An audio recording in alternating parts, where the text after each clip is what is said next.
Basically stress को discuss कर लेते हैं कि स्ट्रेस होता क्या है। स्ट्रेस की अगर हम बात करें तो सिचुएशन में उसको कैसे कंट्रोल करते हैं या हैंडल कर रहे होते हैं, वो स्ट्रेस होता है। कुछ लोग बहुत अच्छे से हैंडल कर लेते हैं, तो इट मीन्स कि they are having the best management about stress towards that situation, लेकिन कुछ लोग हैंडल नहीं कर सकते। आज हम बात करेंगे स्पेशली स्टूडेंट्स की। जब हम स्टूडेंट्स की बात करते हैं तो स्टूडेंट्स बहुत सारे इश्यूज फेस करते हैं, जिसमें हमारे पास स्लीप इश्यूज आ जाते हैं। सब्जेक्ट सिलेक्शन बहुत मैटर करती है, चाहे वो मैट्रिक के स्टूडेंट्स हों, एफएससी लेवल के स्टूडेंट्स हों, इवन यूनिवर्सिटी में स्टूडेंट्स ने सब्जेक्ट्स चूज़ किए होते हैं तो उनको वहाँ पे प्रॉब्लम्स आ रही होती हैं। फिर असाइनमेंट्स, क्विजेस, प्रेजेंटेशंस, एवरीथिंग, बहुत सारी चीज़ें आ जाती हैं एक सेमेस्टर में, तो उनको मैनेज करना नहीं आ रहा होता। तो हम इन सब चीज़ों पे इंशाल्लाह आज डिस्कशन करेंगे। आई होप सो कि इस सेशन के बाद आप लोग इजीली अपने स्ट्रेसेस को मैनेज करना सीख जाओगे। सबसे पहले हम बात करते हैं कि कॉजेज़ क्या होते हैं हमारे स्ट्रेस के। सबसे मेजर कॉज और बहुत इंपॉर्टेंट होता है कि हमारी डाइट इश्यूज होते हैं। हमारी जो डाइट है वो प्रॉपर नहीं होती, न्यूट्रिशनल डेफिशिएंसीज हो जाती हैं, जिसकी वजह से हम स्ट्रेस में चले जाते हैं। उसके बाद the most important thing that is sleep. आजकल के बच्चों की नींद पूरी होनी चाहिए 8 to 10 आवर्स, कम से कम उनको इतनी देर सोना चाहिए, या मैक्सिमम 8 to 10 आवर्स होनी चाहिए। But unfortunately due to the presence of the technology we are not fulfilling our sleep requirement जो होनी चाहिए। हम 3 घंटे सो रहे होते हैं, 2 घंटे सो रहे होते हैं। बहुत सारे बच्चों को क्रॉनिक इंसोमिया हो जाता है, बहुत सारे बच्चों में हाइपरसोमनिया हो जाता है। तो स्लीप डेप्रिवेशन एक मेजर कॉज होता है। इन सब पे हम बाद में बात करेंगे कि हम इनको ओवरकम कैसे कर सकते हैं। उसके अलावा ओवर स्केजुअलिंग हो जाती है कि बहुत सारे बच्चे जो होते हैं वो डिफरेंट एक्टिविटीज़ में इन्वॉल्व होते हैं, एक्स्ट्रा करिकुलर एक्टिविटीज़ का पार्ट बन रहे होते हैं। That is very good thing, क्योंकि एक्स्ट्रा करिकुलर एक्टिविटीज़ ना आपको ना सिर्फ हेल्दी रखती हैं बल्कि आपको क्रिएटिव भी बनाती हैं, आपको हेल्प भी कर रही होती हैं बहुत सारी चीज़ों में। और आजकल की जो सोसाइटी है उसमें आप सिर्फ डिग्री लेके आगे फर्दर प्रोसीड नहीं कर सकते हो, बल्कि आपके पास स्किल्स होना बहुत ज़रूरी है। जो इंसान स्किलफुल है, जिसके पास एक्सपर्टीज़ है, वो आज की दुनिया में कॉम्पिटेंसी की दुनिया में आगे जा सकता है, अदरवाइज़ आप नहीं जा सकते हो। सिर्फ डिग्री लेके आप नहीं जा सकते हो। बहुत सारे स्टूडेंट्स को मैंने देखा है, इवन साइकोलॉजी के, because we have lots of students. हर साल हंड्रेड्स ऑफ स्टूडेंट्स बैचलर्स हमारे पास आते हैं, लेकिन उनको जॉब्स नहीं मिल रही होती क्योंकि उनके पास स्किल्स नहीं होती। तो यहाँ पे स्टूडेंट्स यूनिवर्सिटी में ये चाह रहे होते हैं कि वो एक्स्ट्रा करिकुलर एक्टिविटीज़ में भी पार्टिसिपेट करें, लेकिन जब वो एक्स्ट्रा करिकुलर एक्टिविटीज़ में पार्टिसिपेट करते हैं तो उनकी जो क्लासेस होती हैं वो मिस हो जाती हैं, तो वो उनको एक मैनेजमेंट नहीं आ रही होती। तो बच्चों को अगर हम टाइम मैनेजमेंट सिखा दें और टाइम को मैनेज करना अच्छे से सीख लें तो ये वाला इशू वो रिजॉल्व कर सकते हैं। उसके अलावा पेरेंटल प्रेशर बहुत ज़्यादा होता है। स्टडीज़ में देखा गया है कि 46 to 62% पेरेंटल प्रेशर होता है कि अच्छे ग्रेड्स आएँ। हर पेरेंट की ये ख्वाहिश होती है कि हमारा बच्चा अच्छे ग्रेड्स ले, और अनफॉर्चुनेटली हम जिस सोसाइटी में रहते हैं इसमें हम कंपैरिजन्स बहुत कर रहे होते हैं कि अगर तुम्हारे कज़न ने इतने अच्छे मार्क्स ले लिए हैं तो you should get more marks than him और हर। आपका ग्रेड उससे ज़्यादा अच्छा आना चाहिए, आपकी परसेंटेज उससे ज़्यादा आनी चाहिए, और इसकी वजह से भी बच्चों के अंदर स्ट्रेस कॉज हो जाता है बहुत ज़्यादा। Then we have the peer pressure. हमारे जो दोस्त हैं वो अगर बहुत ज़्यादा इन्वॉल्व होते हैं, अगर वो बहुत ज़्यादा लाइक हैं, तो हमारे माइंड में भी आता है कि मेरे फ्रेंड के या मेरे फ्रेंड्स के क्लासमेट्स के मार्क्स बहुत ज़्यादा अच्छे आ गए, तो मेरे मार्क्स क्यों नहीं अच्छे आते। तो ये भी चीज़ें बहुत ज़्यादा स्ट्रेस कॉज कर रही होती हैं। उसके अलावा जो आपके फ्रेंड्स होते हैं वो आपको कंपेयर भी कर रहे होते हैं खुद से, तो देखो तुम कितनी नालायक हो, मैं तो इतनी लायक हूँ, मैं तो हमेशा इतने मार्क्स लेती हूँ, मैं तो हमेशा इस तरह से मार्क्स लेती हूँ। तो उसकी वजह से भी बच्चे बहुत स्ट्रेस हो जाते हैं। अभी रिसेंटली भी मेरे पास एक स्टूडेंट आई, we had conducted mid terms, तो वहाँ पे एक स्टूडेंट आई तो उसके मार्क्स कुछ कम थे, तो उसके साथ ये इशू बहुत हुआ कि उसको फ्रेंड्स ने या जो उसके क्लासमेट्स थे दे हैव बुलिड हर कि आपके तो मार्क्स नहीं आते, आप तो अच्छे मार्क्स नहीं लेते हो, आप नालायक हो, ये चीज़ें। In that cause lot of stress in her. अब अगर हम स्ट्रेस को डिप्रेशन और एंजाइटी से डिफरेंशिएट भी यहाँ पे कर लेते हैं ताकि हमारा कॉन्सेप्ट थोड़ा सा क्लियर हो जाए, because unfortunately we have the lack of knowledge. तो हमें ज़रा सा कोई स्ट्रेस होता है या हम ज़रा सी कोई डिफ़िकल्ट सिचुएशन को हैंडल नहीं कर सकते, we start telling our selves and our friends के आई एम फेसिंग डिप्रेशन, या I am in a state of depression, या I am feeling anxiety. Anxiety and depression इतनी कोई नॉर्मल चीज़ें नहीं है कि आप ज़रा सा प्रेशर फील करोगे और आप उनको टैगलाइन करोगे। डिप्रेशन इज़ समथिंग जो स्ट्रेस के रिजल्ट में कॉज हो सकता है, और उसके लिए एटलीस्ट 2 वीक्स का ड्यूरेशन होना बहुत ज़रूरी होता है।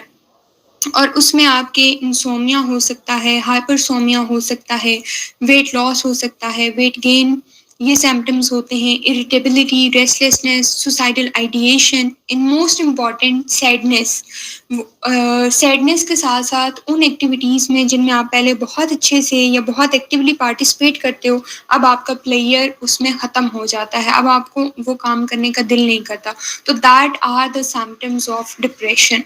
और ये सिम्टम्स अगर लास्ट 2 वीक से अपने आप में एग्जिस्ट करेंगे तो then you can call yourself that you are suffering from depression. और फिर उसके लिए आपको एक हेल्प की ज़रूरत होती है, साइकोलॉजिकल हेल्प की। And then if you talk about anxiety, तो जो आपके फिजिकल सिम्टम्स हैं they are the symptoms of anxiety as well. लेकिन एंजाइटी के लिए फिजिकल और साइकोलॉजिकल दोनों सिम्टम्स का प्रेजेंट होना for at least 6 month, that is very important. अगर 6 महीने से कॉन्टीन्यूसली आपको फिजिकल सिम्टम्स जिसमें हेडेक है, स्टमक इश्यूज हैं, ब्रीदिंग इश्यूज हैं, वो हो रहे हैं कॉन्टीन्यूसली, तो तब आप को डायग्नोसिस होगा एंजाइटी का। तो आई होप कि ये तीनों टर्मिनोलॉजीज आपको क्लियर होगी होंगी। और आज हम मेजरली फोकस करेंगे स्ट्रेस का, because stress is the basic और the root cause for depression and anxiety. Then if you talk about coming towards our main topic कि स्टूडेंट्स को कौन कौन से इश्यूज फेस करने पड़ते हैं। बहुत सारे स्टूडेंट्स जब सब्जेक्ट सेलेक्ट कर रहे होते हैं तो वो कंफ्यूज होते हैं, they don't have the idea कि उनको कौन से सब्जेक्ट्स चूज करने चाहिए, because unfortunately we are lacking the career counselling in our institutes. Career counselling नहीं होती है, या पीयर प्रेशर होता है, या पेरेंटल प्रेशर होता है। We are in a society, Pakistani society, जहाँ पे हमारे पास सिर्फ 2 प्रोफेशंस होते हैं, या तो आप डॉक्टर बन सकते हो, गर्ल्स को कहा जाता है, और बॉयज़ के लिए एक प्रोफेशन होता है इंजीनियर। अगर आप डॉक्टर या इंजीनियर नहीं बने हो तो आपको एक डर होता है कि सोसाइटी क्या आपको एक्सेप्ट करेगी या नहीं करेगी। उसके अलावा हमें डर होता है कि अगर हम डॉक्टर या इंजीनियर नहीं बनेंगे तो क्या पता हमें फ्यूचर में जॉब्स ना मिलें, क्योंकि हमारा एट द एंड पढ़ाई के बाद मोटिव होता है to get the job. Actually हम डिग्री ही इसलिए हासिल कर रहे होते हैं ताकि हमें जॉब मिले, but that is not the correct thing to do. अब सब्जेक्ट सिलेक्शन में ये होता है कि आपको आइडेंटिफाई करना चाहिए, जब आप एफएससी लेवल पे हो या मैट्रिक लेवल पे हो तो आपको अपना एरिया ऑफ इंटरेस्ट आइडेंटिफाई साथ साथ कर लेना चाहिए कि मेरा एरिया ऑफ इंटरेस्ट क्या है। मुझे बायो अच्छी लगती है, मुझे मैथ्स अच्छा लगता है, मुझे फिजिक्स अच्छी लगती है, केमिस्ट्री अच्छी लगती है, या कोई भी सब्जेक्ट जो यूनिवर्सिटीज़ में पढ़ाए जाते हैं उनमें से मैं कौन से सब्जेक्ट्स इजीली पढ़ सकती हूँ या पढ़ सकता हूँ। बहुत सारे बच्चे एफएससी में प्री मेडिकल तो रख लेते हैं, लेकिन वो आगे एमबीबीएस नहीं कर सकते क्योंकि उनका कैलिबर या उनका इंटरेस्ट नहीं होता बायो को पढ़ने के लिए। बहुत सारे बच्चे इसी तरह मैथ्स तो रख लेते हैं लेकिन आगे उनका कैलिबर नहीं होता टू बिकम द इंजीनियर। तो वहाँ पे बच्चों को थोड़ा सा इस पे सोचना चाहिए और अपने मर्जी के सब्जेक्ट सेलेक्ट करने चाहिए जो वो इजीली अंडरस्टैंड कर सके और जिनमें उनका इंटरेस्ट हो। क्योंकि अगर आपका इंटरेस्ट होगा तो आप शौक से वो सब्जेक्ट पढ़ोगे और आपके अंदर स्किल्स भी आती रहेंगी with the best of time. और उसके बाद सब्जेक्ट सिलेक्शन के बाद आता है कि कौन से कॉलेज या कौन सी यूनिवर्सिटी में हमें एडमिशन लेना चाहिए। हमारे माइंड में हमेशा होता है कि टॉप कॉलेजेस में हम एडमिशन लेंगे तो तभी हम सोसाइटी में भी एक हमारा स्टेटस होगा और उसके बाद हमें जॉब्स भी इजली मिल जाएंगी। But I would correct you all of you over here कि ना आपका सब्जेक्ट मैटर कर रहा होता है, ना आपकी स्टेटस मैटर कर रहा होता है, इंस्टीट्यूट मैटर कर रहा होता है। All that matters is your skills and your excellence in that subject. कि आपकी स्किल्स कितनी हैं, आपकी एक्सेलेंस उसमें कितनी है, आप कितना अच्छा वो सब्जेक्ट आपको आता है।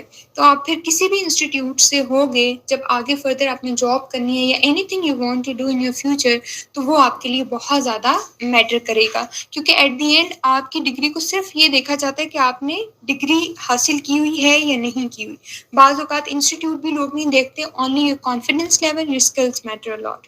सो जो भी सब्जेक्ट चूज़ करो, बी इन एक्सेल्ड और skilful person in that subject.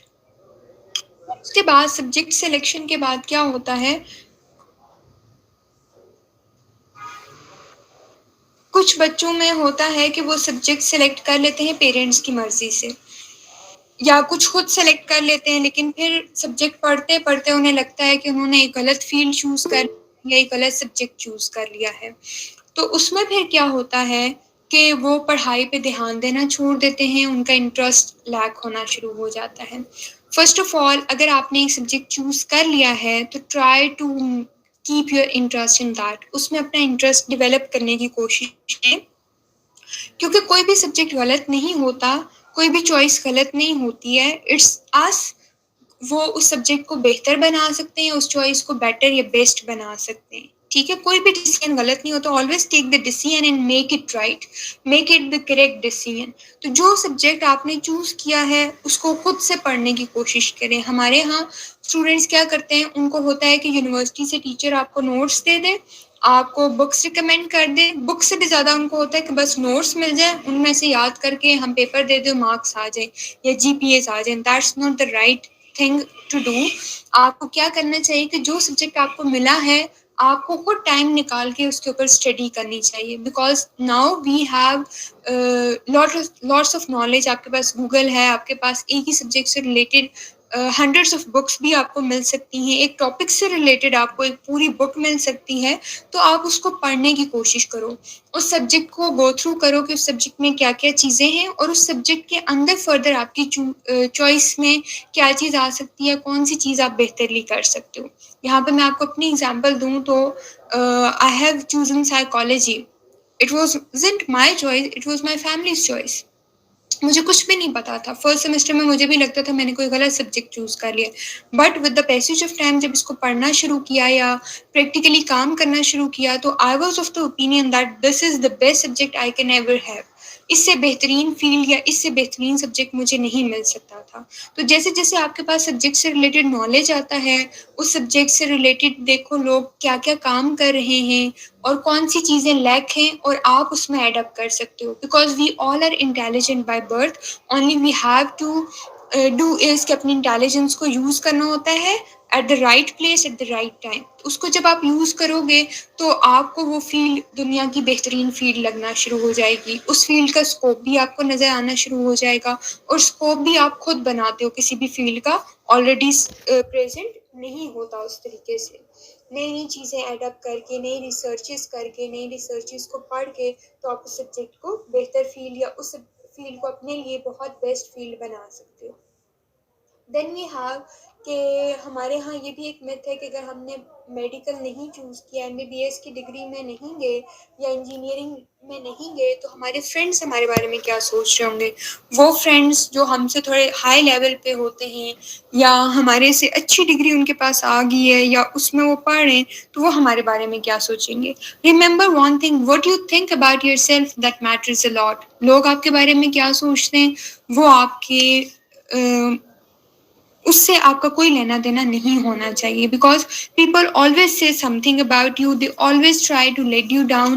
There are very less in people who do motivate you. और दोस्त वही होते हैं जो आपको अच्छा और बुरा बताते हैं। Otherwise those people who are always negative about you, they are not your friends. Friends वो होते हैं जो क्रिटिसाइज करते हैं, तो वो भी एक उस लेवल पे क्रिटिसाइज करते हैं जो आपको हेल्प कर सकता है।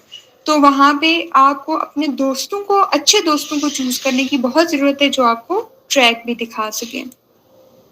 देन वी हैव, जब हम स्ट्रेस की बात करते हैं तो स्ट्रेस के फिजियोलॉजिकल इफ़ेक्ट्स भी होते हैं और साइकोलॉजिकल इफ़ेक्ट्स भी होते हैं। फिजियोलॉजिकल इफ़ेक्ट्स की अगर हम बात करें तो हमारी स्ट्रेसफुल सिचुएशन की वजह से अक्सर औकात ये होता है कि हमारी एनर्जी डाउन होना शुरू हो जाती है। हम बहुत लो फील कर रहे होते हैं, कोई काम करने का दिल नहीं कर रहा होता। उसके अलावा हेडेक बहुत ज़्यादा हमें होना शुरू हो जाता है, स्टमक, और ये ज़रूरी नहीं है कि एक इंसान में ये सारे सिम्पटम्स हों। इनमें से कोई एक सिम्पटम भी हो सकता है, 2 भी हो सकते हैं, कुछ में सारे भी हो सकते हैं। तो ये लेवल ऑफ स्ट्रेस पे डिपेंड करता है। स्टमक इश्यूज़ बहुत ज़्यादा होते हैं, नोज़िया वाली कंडीशन हो जाती है, देन इंसोम्निया, नींद बिल्कुल नहीं आती, या फिर कुछ लोगों को नींद आती है तो वो बहुत डिस्टर्बिंग सी स्लीप होती है। सुबह उठते हैं तो उनको ऐसे लगता है जैसे वो रात को सोए ही नहीं है, या आधी रात को वो जाग जाते हैं और उसके बाद उन्हें फ़ील होता है जैसे उसके बाद उनको नींद ही नहीं आएगी। चेस्ट पेन बहुत ज़्यादा होता है, फ्रीक्वेंट कोल्ड्स या कोई भी इलनेस, कोई और इलनेसेस भी उनको हो सकती हैं फिज़िकल इलनेसेस की वजह से।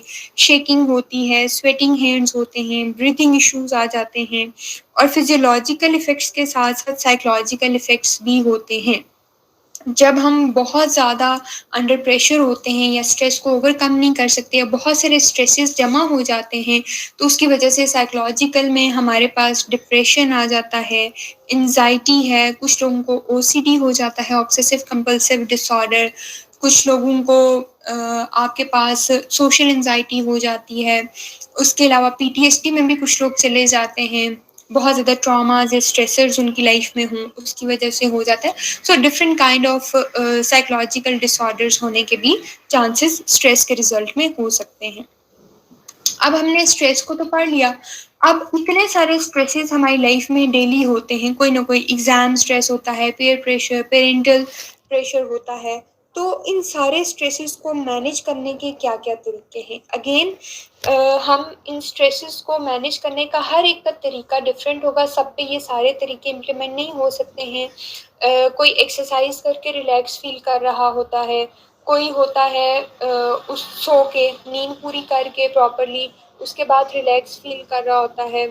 कुछ लोग म्यूज़िक सुनना पसंद करते हैं, लेकिन अगर हम थोड़ा रिलीजियसली पॉइंट ऑफ व्यू से बात करें, तो म्यूज़िक इज़ नॉट अलाउड, या म्यूज़िक इज़ हराम इन इस्लाम। तो वो हम म्यूज़िक के बजाय सूरह रहमान की तिलावत सुन सकते हैं या कुरान पाक की तिलावत कर सकते हैं, क्योंकि हमें थोड़ा-सा रिलीजियसली भी चीज़ों को देखना ज़रूरी है बीइंग द मुस्लिम। हमारे बिलीव्स वो भी स्ट्रॉन्ग होने ज़रूरी हैं, तो हम उस तरफ जा सकते हैं। टाइम मैनेजमेंट, जो स्टूडेंट्स की मैं बात कर रही हूँ, तो हमारे यहाँ मैंने ऑब्ज़र्व किया है, इतने साल हो गए मुझे फ़ील्ड में काम करते हुए, तो हमारे स्टूडेंट्स की टाइम मैनेजमेंट बहुत पैथेटिक होती है। अगर वो एक्स्ट्रा करिकुलर एक्टिविटीज़ कर रहे हैं, तो सारा टाइम उसको दे देते हैं, स्टडीज़ उनकी रह जाती हैं। और कुछ बच्चे होते हैं, वो सिर्फ़ स्टडीज़ को टाइम दे रहे होते हैं, तो एक्स्ट्रा करिकुलर एक्टिविटीज़ में नहीं जा सकते या कोई और स्किल नहीं सीख सकते, तो अपने टाइम को मैनेज करना शुरू कर दें। जैसे यूनिवर्सिटीज़ की मैं बात करूँ, तो यूनिवर्सिटीज़ में बड़ा अच्छा स्केड्यूल होता है, मॉर्निंग में आपकी क्लासेस होती हैं, इवनिंग में आप फ्री होते हो, या कुछ लोगों की इवनिंग में क्लासेस होती है, मॉर्निंग में फ्री होते हो, तो आप मॉर्निंग में अपनी क्लासेस ले लो, इवनिंग में कोई एक्स्ट्रा करिकुलर एक्टिविटीज़ कर लो, या बहुत सारे डेज़ ऐसे होते हैं जिसमें आपकी कोई क्लास नहीं होती, तो उन डेज़ में अपनी एक्स्ट्रा करिकुलर एक्टिविटीज़ को आप मैनेज कर सकते हो। तो इस तरह से आपकी दोनों चीज़ें चलती रहेंगी। फिर वीकेंड्स होते हैं, सैटरडे, संडे मोस्टली ऑफ ही होते हैं यूनिवर्सिटीज़ में, इस्लामाबाद में भी और ज़्यादातर देखा गया है। तो आप सैटरडे, संडे को अपनी एक्टिविटीज़ ऐसी कोई रख सकते हो जो आपको हेल्प करें, क्योंकि जो आपकी एक्स्ट्रा करिकुलर एक्टिविटीज़ हैं जिसमें योगा हो सकता है, एक्सरसाइज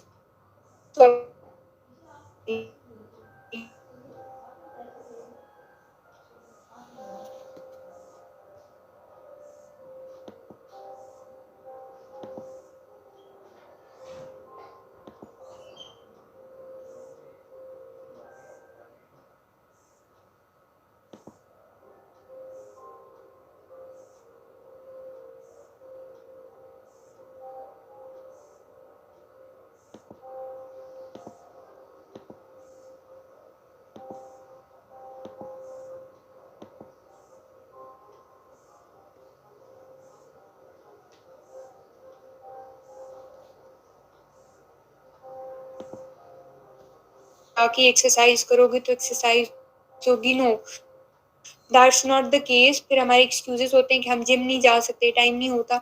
आप रनिंग कर सकते हो, वॉक कर सकते हो सुबह के टाइम पे, पार्क में जा सकते हो, नेचर को एंजॉय कर सकते हो, तो वो भी आपकी एक्सरसाइज में आ जाती है। डेली वॉक 15 to 20 मिनट्स निकाल लो। उसके अलावा मेडिटेशन, मेडिटेशन की अगर हम बात करें, तो हम तो वेस्टर्न लोगों को फॉलो कर रहे होते हैं हर चीज़ में अनफॉर्चुनेटली, तो वेस्ट वाले मेडिटेशन योगा कह रहे होते हैं, या आपका है डीप ब्रीदिंग आ जाती है। डीप ब्रीदिंग आप कर सकते हो, PMR है और प्रोग्रेसिव मसल रिलैक्सेशन टेक्निक्स होती हैं, उससे आपकी पूरी बॉडी में से स्ट्रेस रिलीज होता है। और अगर हम रिलीजियसली बात करें तो अल्लाह ताला ने ऑटोमेटिकली 1400 साल पहले हमें एक मेडिटेशन का तरीका बताया था, प्रेइंग 5 टाइम्स अ डे, 5 वक्त दिन में नमाज अगर आप पढ़ते हो तो वो भी आपके स्ट्रेस को रिलीज़ करती है। उसमें आपकी एक्सरसाइज भी हो जाती है, आप नमाज भी पढ़ लेते हो, इबादत भी हो जाती है, दुआ भी कर लेते हो, और ये 3-4 चीज़ें जो हैं वो आपकी एक टाइम पे हो जाती हैं, तो आपका स्ट्रेस इससे बहुत इजीली रिलीज़ हो सकता है। उसके अलावा प्रायोरिटीज़ अपनी सेट करो, जो भी चीज़ें आपको फर्स्टली करनी होती हैं, जो बहुत इंपॉर्टेंट होती हैं और जो बहुत अर्जेंट होती हैं, उनको फर्स्ट टॉप पे रखो कि मैंने ये काम करने हैं, तो वो भी आपके स्ट्रेस को रिलीज़ कर देंगी। तो इस तरह से ये छोटी-छोटी चीज़ें हैं जो कि बहुत मेजर डिफरेंसेस लाती हैं। आपने सुना होगा ना, कतरे-कतरे से दरिया बनता है, तो ये छोटे-छोटे माइनर-माइनर सी चीज़ों पे काम करोगे तो आपके बहुत बड़े-बड़े इश्यूज़ रिज़ॉल्व हो जाएँगे। So this is all about today's presentation. If you have any questions, you can ask me.